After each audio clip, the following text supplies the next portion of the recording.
My voice is actually doing a little better today than it was yesterday, so I might not need that water. But just to inspire you, can you see that cup? Just in case I need it or y'all need it.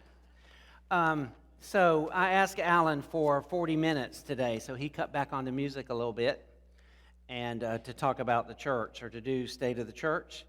And so I want to honor that a little. I don't want to take 52 if I said 40, so I'm going to try to shoot for about 40. And I'm going to do this a little differently. If you're here as a guest, don't judge my preaching based upon everything you hear today necessarily,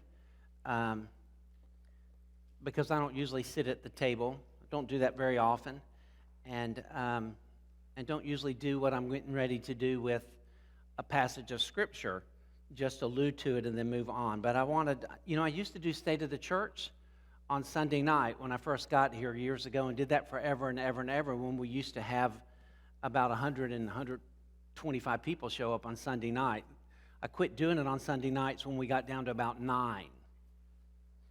But I want to do it, and I want to just talk a little bit about us. We've talked about the call to impact, the call to trust, the call to surrender, all of those things. And now I think I entitled this morning, the call to what's next.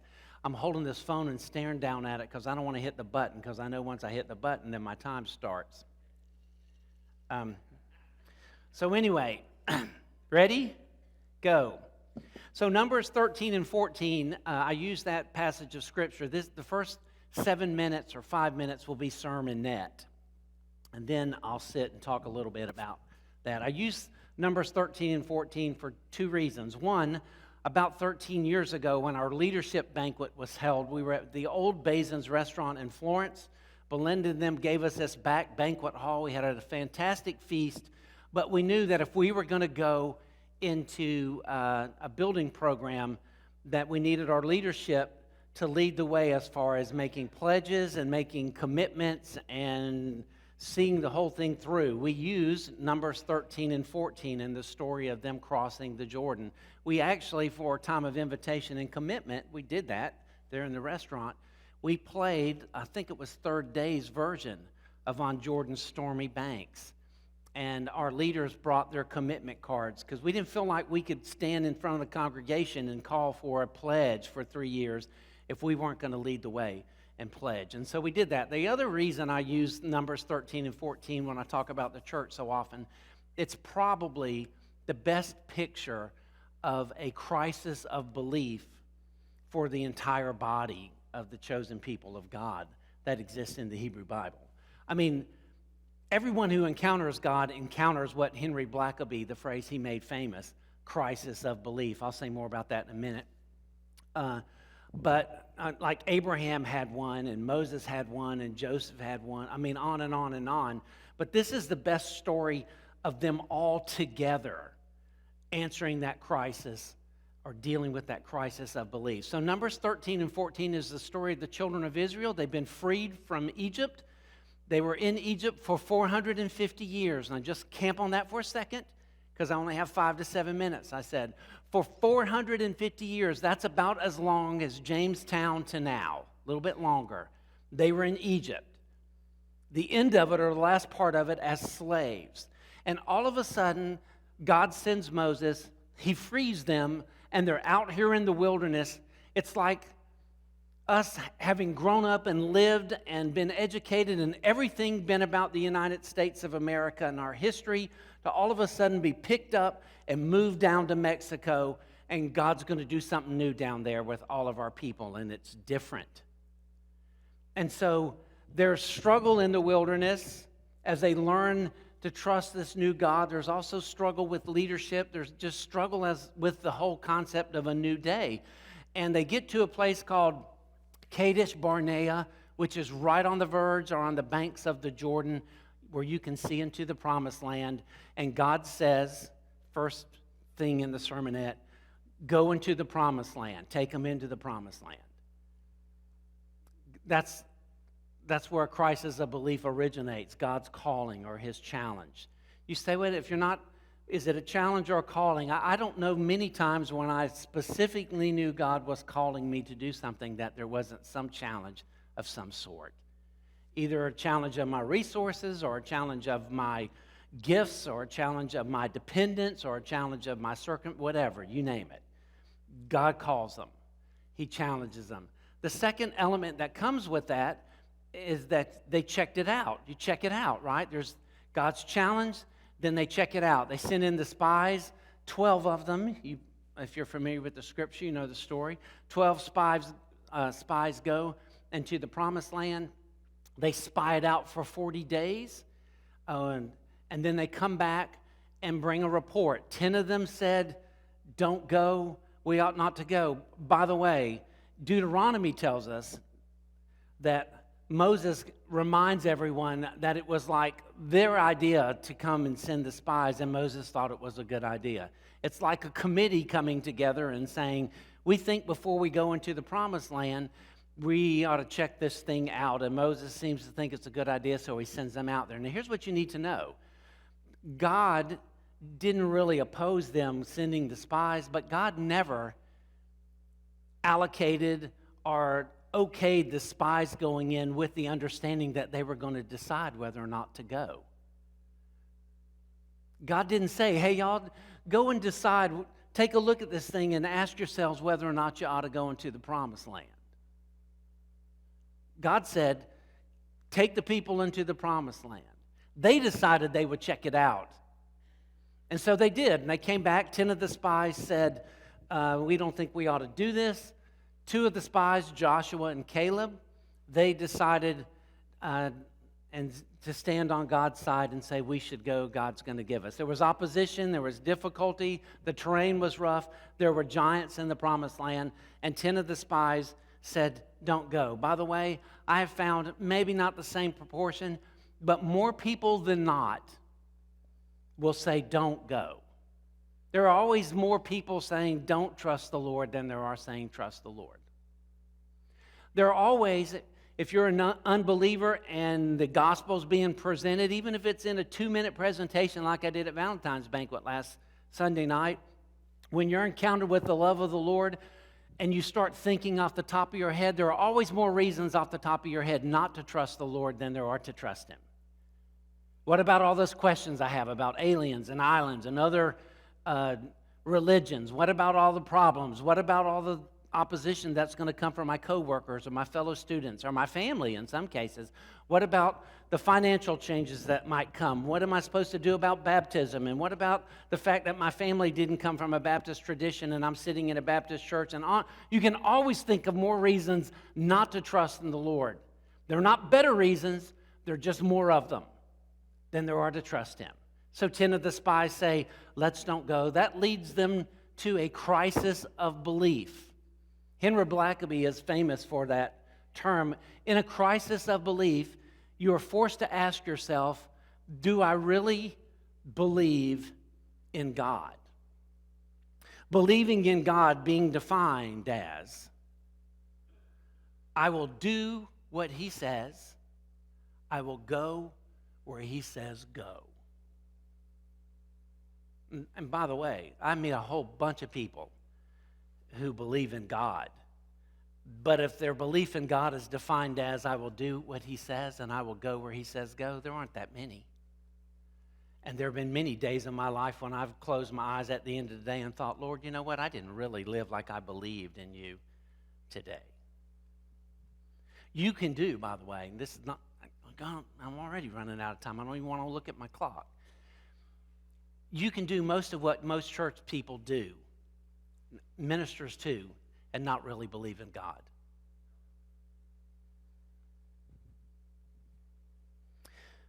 And then the fourth word is the word choice and the consequences that come with that. And so they all got scared, and they all decided to play it safe, and they all decided that we're better off not to go. They even started the process of electing for themselves leaders who would take them back. In their case, to Egypt. In the church's case, can you just take us back to the 50s? Ronnie, can you come back up here and sing Lost in the 50s tonight one more time? We'll do an invitation, and we'll all go back to how it used to be. 10 spies, everybody had consequences for their choices, by the way. The 10 spies that said don't go died right away. And all the adults that listened to him spent 40 years wandering around in the wilderness. They were all using their children. We won't want our children to perish here in this desert. And God, with his ironic sense of humor, said, you ain't going to worry about your children perishing. You're going to perish in the desert, and then I'm going to take them into the promised land and give them the same opportunity. It is that word choice where I want to camp. And I want to give you 5 words that I've jotted down in my notes, and I want to spend about 5 minutes on each one. It's going to be very, very difficult for me to just sit here at this table behind the Holy Grail and read these words and talk about these things to you. I'm going to try to go quickly because I want to camp on them. But there are 5 words I want to give you. And I just want to talk about some stuff that needs to be talked about, and it needs to be talked about not necessarily just with our leadership, but with you, if you're part of our congregation. The first word that I would give you is the word vision. If you're a typical Baptist, you're scared of the word vision. Vision to you means change. So change that word to direction. Years and years ago, it sounds like I'm bragging. I'm not bragging. Years ago, I was just part of a group of pastors in the state that was blessed enough, I started to say fortunate enough, to participate in the Gallup organization. You're familiar with the Gallup organization.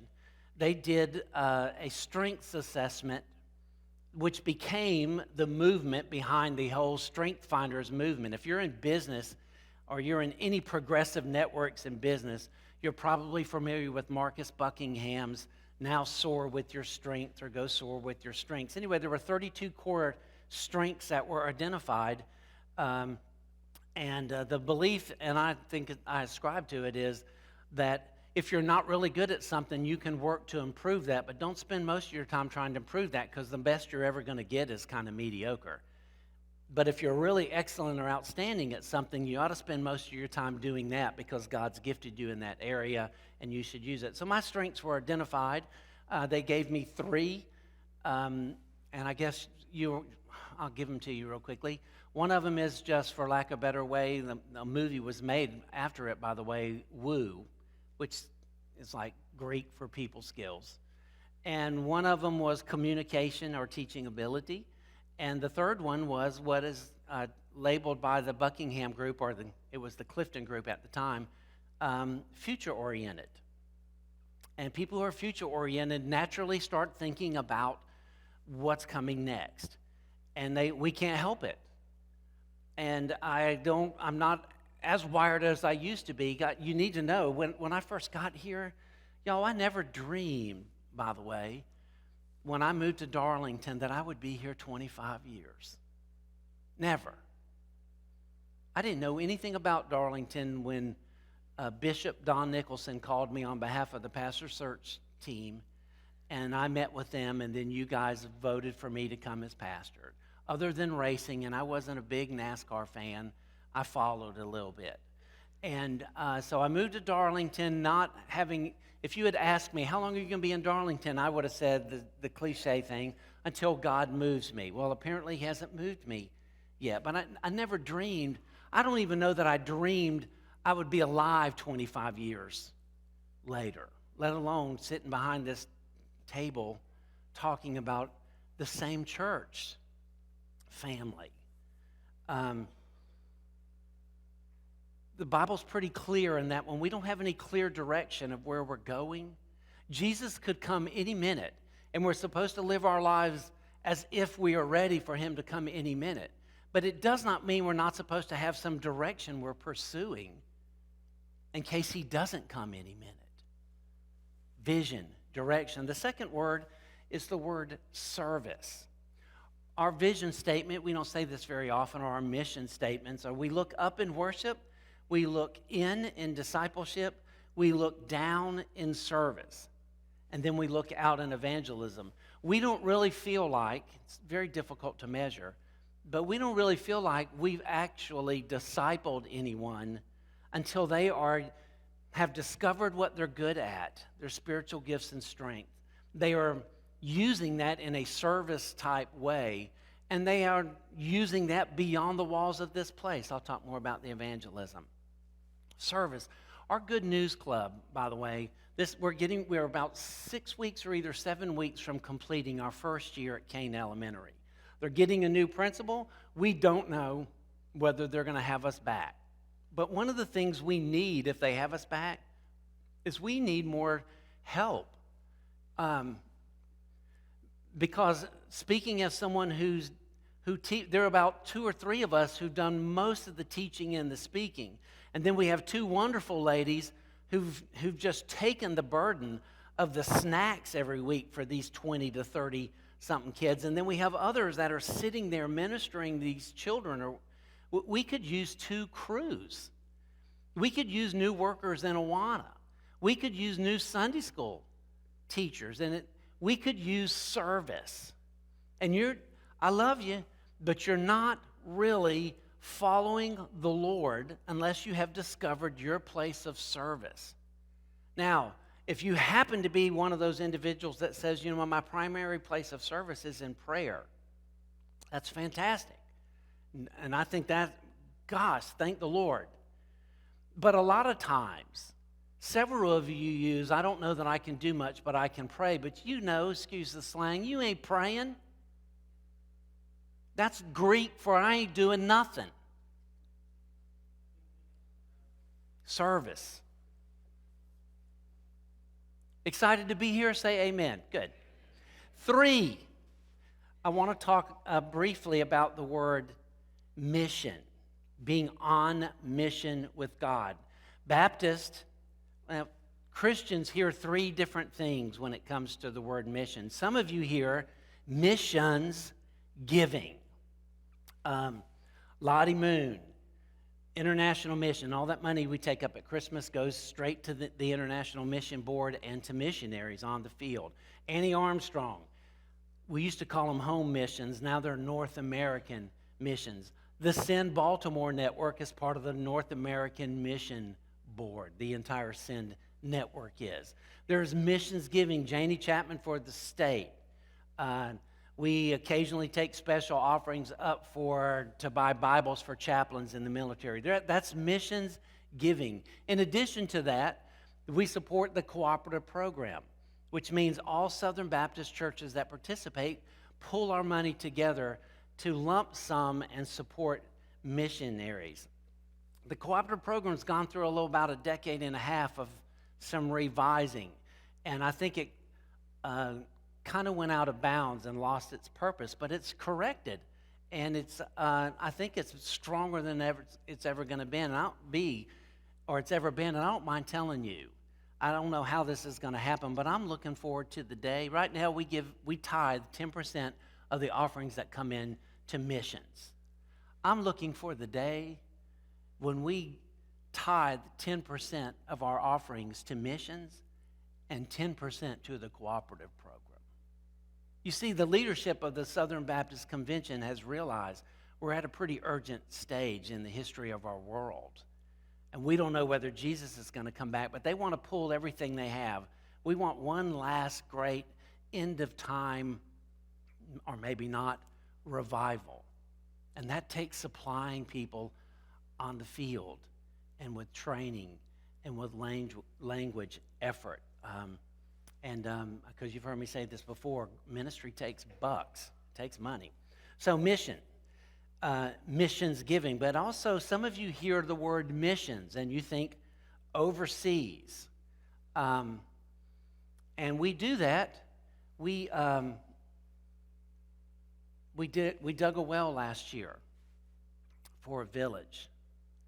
We support short-term mission trips. By the way, I wish we could find a partnership. I've been praying for a partnership overseas for 10 years, kind of like we have in Baltimore. We're at a critical time with Baltimore, and when Alan and I go up there, and Michael might be going too, I just didn't want to, he's not excluded, just not sure whether his schedule's going to work out yet. When we go up there for the pre-site visit, if we don't feel like God's in it, then we'll just, that'll be it for that, and we'll start praying for where God wants us to go next. But we've been supporting Nehemiah and his ministry as they've moved from just scrambling around. Now they're in a schoolhouse, hopefully to the time when that church is solid. And if we go up this August, I'll be preaching on that Sunday morning. Might even take my cup just for y'all. And Alan will be doing music and doing whatever we do. We'll be leading that day. Anyway, missions. One of the things that troubled me a little the year before last year, we were digging a well overseas. Children of the World came, remember, and we set aside special funds to dig wells overseas.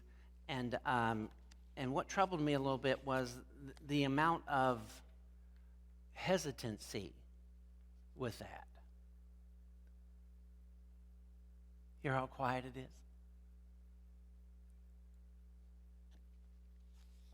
Let me read you a story. This is in a chapter from our small group, our Sunday school book. And the chapter was for today's lesson called Strengthen Someone Else. There was a section about most of the humanitarian educational systems that have existed and flourished in history are because of the Christian church. And anyway, in this one paragraph, he says, I believe Christians are the world's truest humanitarians. Recently, I spoke to a group connected with the Texas Baptist Men, an organization that mobilizes during natural emergencies to bring help and hope to suffering. One of their ministries is providing clean water in needy areas. Then he says this, much of the disease in the developing world is the result of impure water, which causes the deaths of approximately 1,800 children every day. According to UNICEF, if 90 schools, that's N90, if 90 school buses filled with preschoolers crashed every day with no survivors, the world would notice. Yet that's how many young children perish daily from impure water and inadequate sanitation. Now look, I'm just one guy and just one voice in this church. I'm getting ready to say in the money section, I don't get everything I want when it comes to the money. But y'all, I refuse to die and pastor in a country where 3/4 of our pets are obese while children starve all over the world and we do nothing. I just can't do that. So I'm just one voice, and you may not be with me, but if you're with me, we're going to dig wells as long as we can. And we may never see those people this side of heaven, but we'll see some of them. Missions. But being on mission with God also means outreach. Let me read some stats. I have it on my sheet here because I want to get it right. Let me check my time too. Oh yeah, I got plenty of time, another 4 hours. These are just statements that I think are relatively shocking that I want to give you. 17 Southern Baptist churches go out of business in our country every week. That's of 2018 at the North American Mission Board Timothy and Barnabas Conference that I go to every year. It might have gotten better. Those were the 2018 numbers. It might have gotten better last year. I'll find out in 2 weeks when I'm there. 17, that's almost 900 a year. Well, it's happening all over the place. I can take you to 2 within driving distance of here. Well, one of them, this will probably be its last year. The other one closed last year. 17 Southern Baptist churches close a week. It has been 72 years, 1948, since we baptized as a convention, since we baptized as few people as we baptized in 2018. In fact, I don't know why the convention's hung up on this number. I guess it just gives them a picture, so I'll share it with you.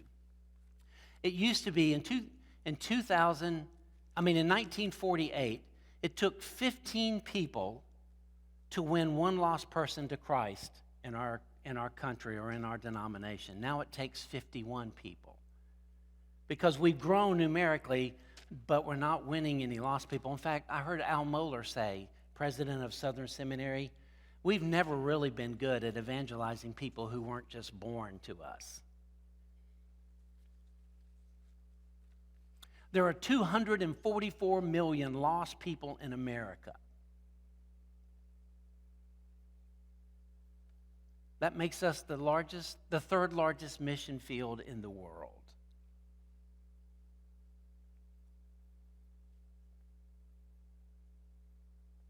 And it's getting harder to share your faith. And the culture is becoming increasingly hostile. It's more difficult than ever in some regards. It isn't the toughest time to be a Christian because they're not stringing us up, and they're not yet.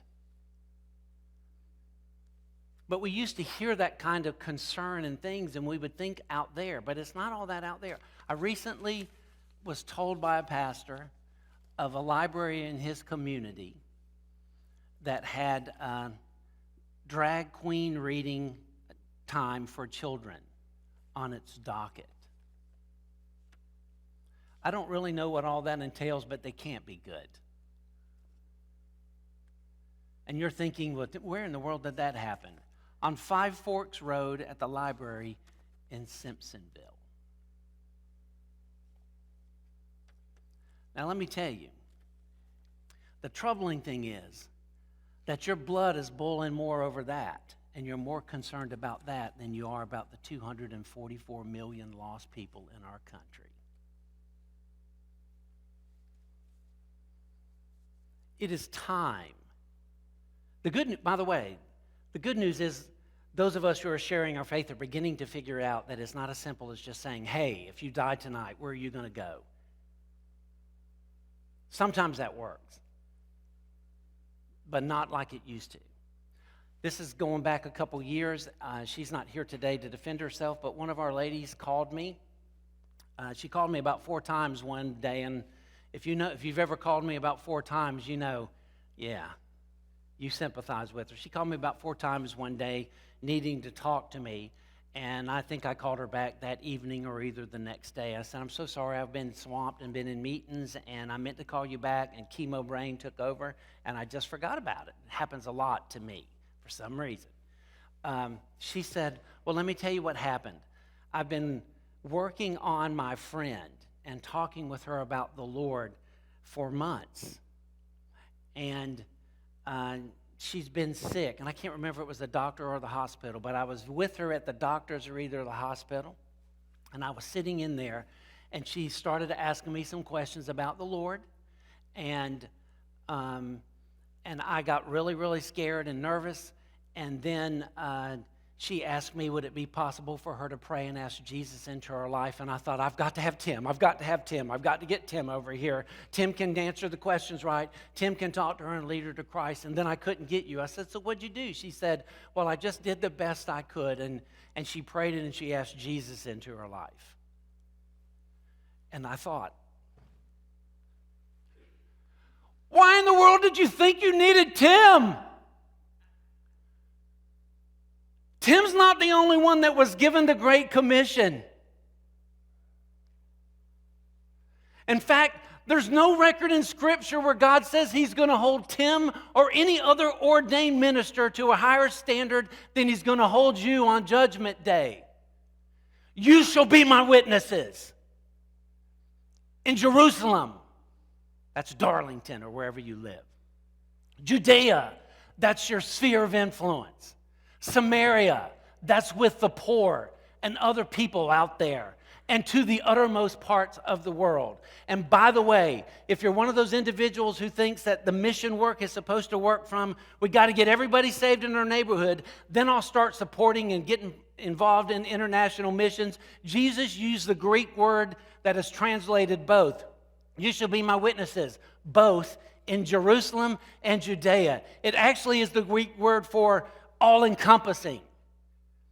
In other words, we should be concentrating on Baltimore and concentrating on America and concentrating on the international missions and concentrating on our school and on our workplaces and on our family members always. Why? Because He told us to. Because we are on mission with God. And pity the church that decides to play it safe. I'm coming to that. Boy, you can live your entire life and enjoy church and be loving and be loved by people and get a lot out of it. But you will never know the adventure of being on mission with God and having Him come through as long as you shrink back from it, and neither will I. And by the way, pastors tend to shrink back from it just like you do. Fourth word. It's the word resources. Now let's change that word. Let's talk for a moment about money. Cue the OJs. Money, money, money, money.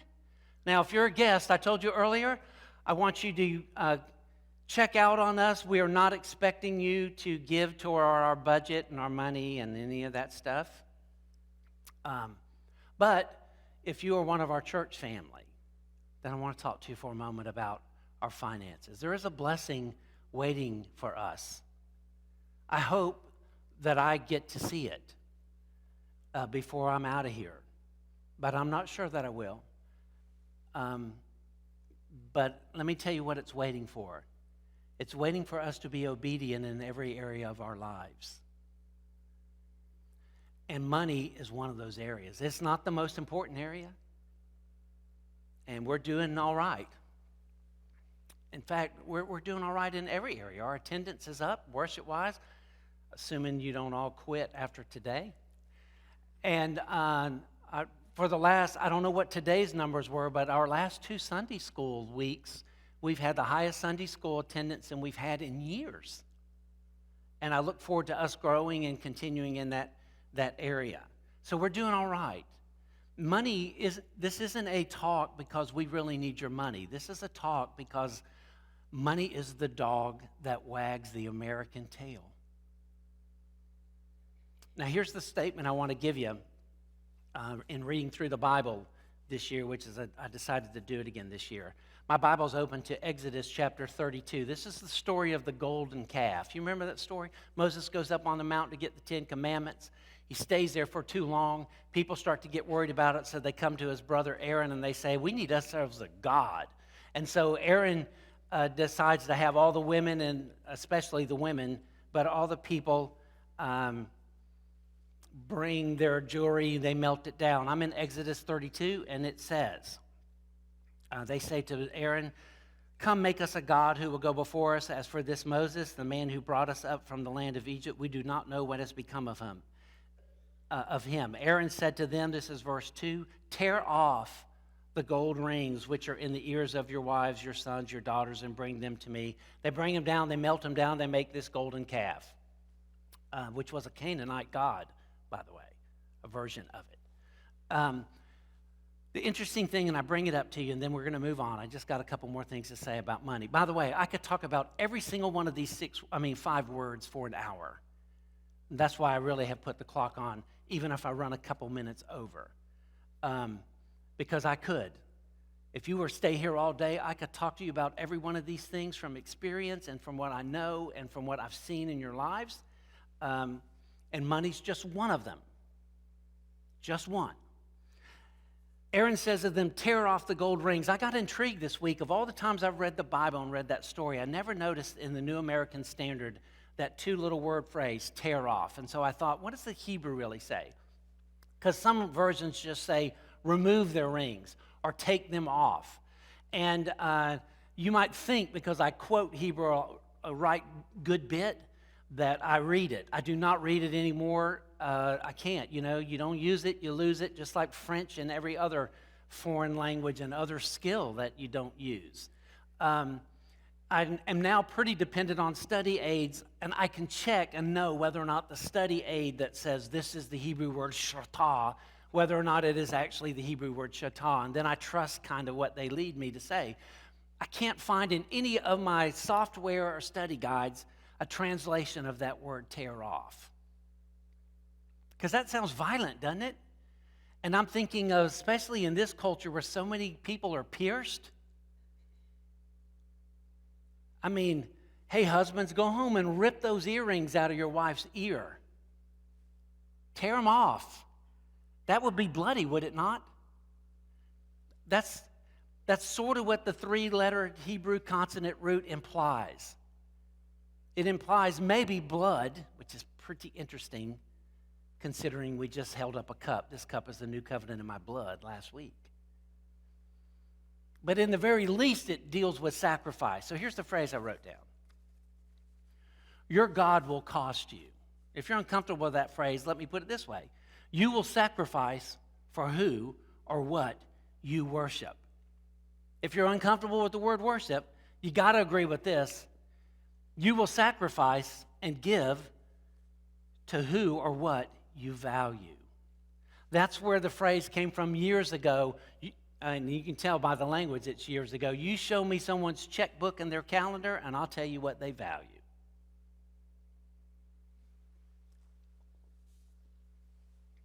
Now, I'm not talking to you because you're being completely obedient, but somebody in this room isn't. And God wants me to say this to you. It's time you deal with this crisis of belief in your area because you're missing a blessing. The purpose of giving isn't so that we'll have a whole bunch of new money. The purpose of giving is to invite God into our lives, to make himself known, and to show himself. And he blesses us in ways that you just can't describe. Sometimes it's financial, but it's not always financial.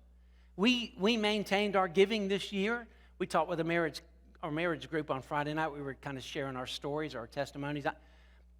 I told them I'm praying about sharing my financials, but Donna and I concluded that we're not going to do it. But you need to know that we maintained giving more than we've ever given last year. And Donna lost her job from January to April. Some of you didn't even know she lost her job. She went 4 months without a job. And then she was graciously, God provided a job for her. It was about a $22,000 cut from what she was making. And in the midst of all of that, the only pastoral advice I gave her was, I said, baby, maybe this is your moment to show God that you're going to trust him and you're going to walk in peace and victory. Even in it, we'll be all right. We've always been all right. And so God gave her another job and gave her all of her money back. And we maintained our gift. Those are things you just don't get if you're not willing to ask God into that area of your life. Now, I know there are oppositions. One of them is, I don't know whether I really trust you, Tim, or I don't trust the leadership of the church with my tithe. By the way, tithe means tenth. That's where the 10% came from. It is a Hebrew word. They brought the first 10% of their grain, the first 10% of their resources, the first 10%. It's a tithe. Anything over that is an offering. That's why Michael prays more than I do for offering. He always says, he's faithful to say it most of the time, Lord, please bless the giving of these tithes and these offerings.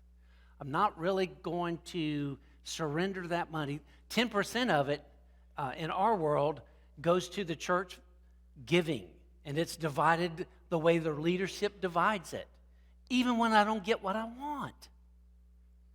Anything over that is an offering, and I'm free to support children in Compassion International, or to give extra money to our congregation, or to designate money within our congregation to a ministry that I'm really passionate about. Well, Tim, I just don't know if I trust you in the leadership. Hear me, because I really say this in love. You don't need to be here if you don't trust the leadership. You really only have two choices. You can make your play to get rid of the leadership. You better win.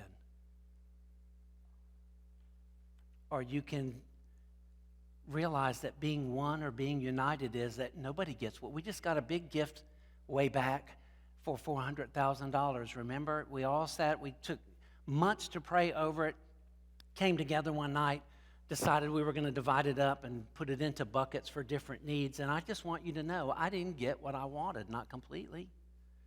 I don't think anyone in that room got what they wanted completely. But we all left that room feeling like God had led us and this is the best way forward. And so that's it. This is the direction that we're taking. That's what being family is all about. You know what? Daddy didn't spend every bit of the money that he spent in our household the way I wanted him to. Because he'd have bought me a new car if he was supposed to. And I'd have had better clothes and more of it. And on and on and on and on. But our family was one. Okay, enough. One last word, and I close with this. Let's see how much time I have for it. Oh yeah, I have 55 seconds. It's going to be good. And that is the word risk. The word risk. There is no reaping the rewards of the real. I'm trying to think of as many R's to try to get a little laugh before I share this with you. Of the relationship that reoccurs from our Heavenly Father without risking. I wonder, in the 40 years that congregation wandered in the wilderness, because if you look at any of your atlases, don't do it now, look at it in your maps and stuff when you get home. They'll show the direction of the wandering of the Hebrews. You know what they did for 40 years? They went in circle. And they came right back by Kadesh Barnea. There's one instance where they decided they were going to cross on their own and take on the enemy, and they were blitzed because God didn't go with them. And so they just wandered. I wonder how many times they stopped in Kadesh Barnea, thought about that decision recorded in Numbers 13 and 14, realized how many of their friends had died, and wondered, what would life have been like had we risked it and not played it safe?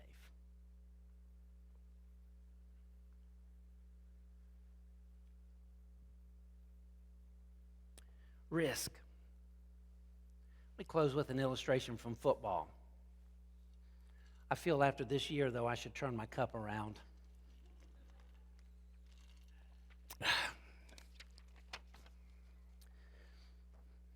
So, psychologists John Tierney and Roy, I recorded this, I heard it, and did some research on it and wrote my notes, scribbled all over the place.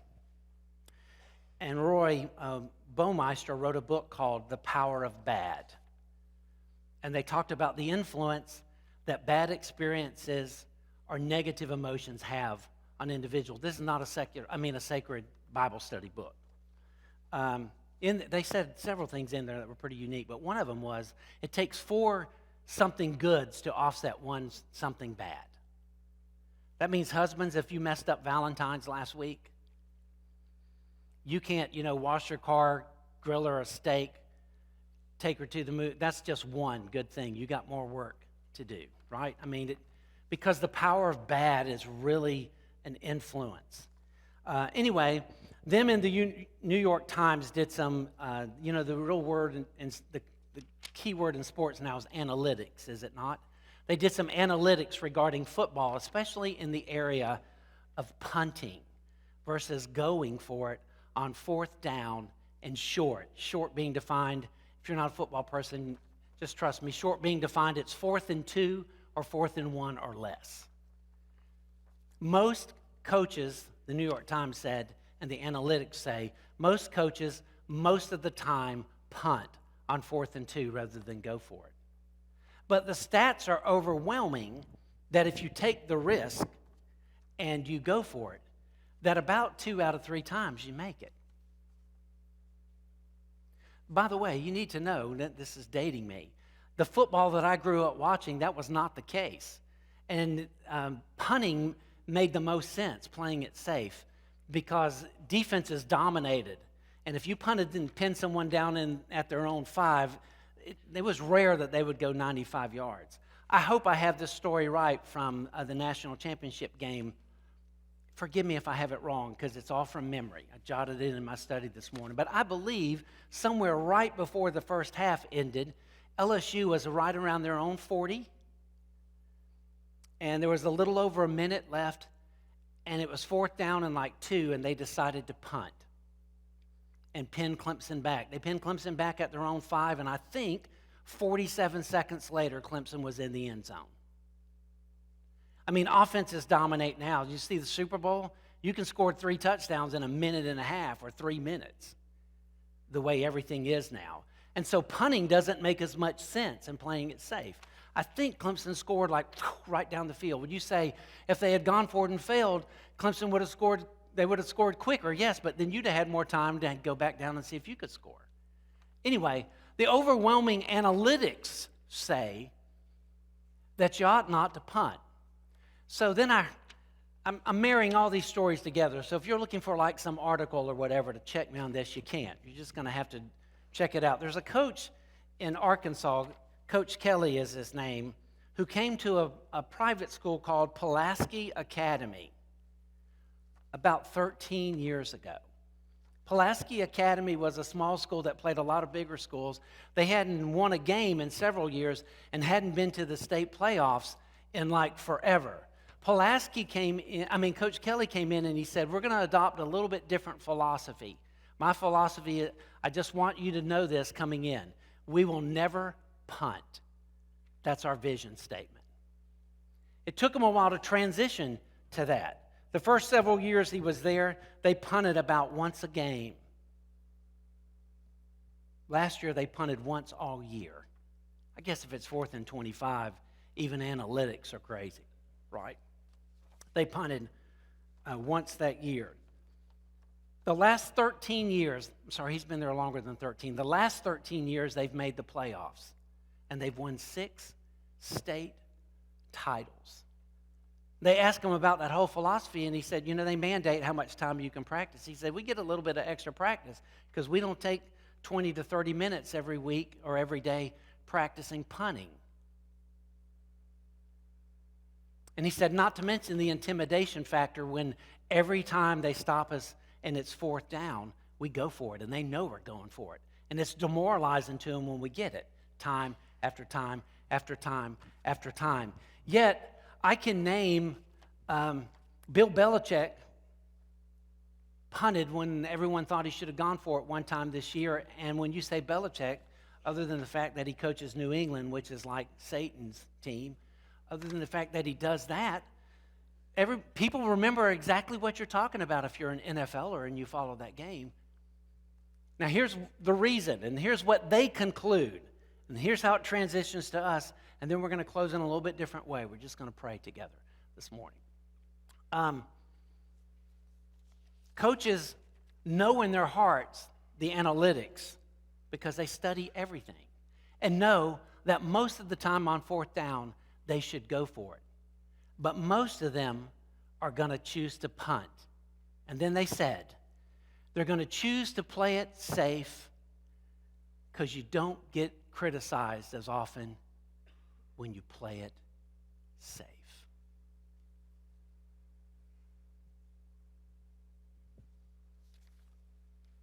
No one talks about the churches that play it safe until they close. No one really sits on their job by the water cooler in the break room talking about their coworkers who never take a risk for the Lord. But you risk getting involved in a Bible study at school or work. You risk telling your friends you can't do this because you've committed to prayer time so-and-so.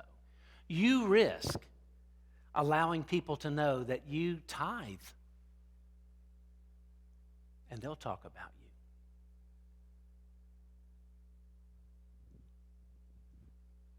But you don't reap the reward of the relationship and all the other R's that come with it unless you risk.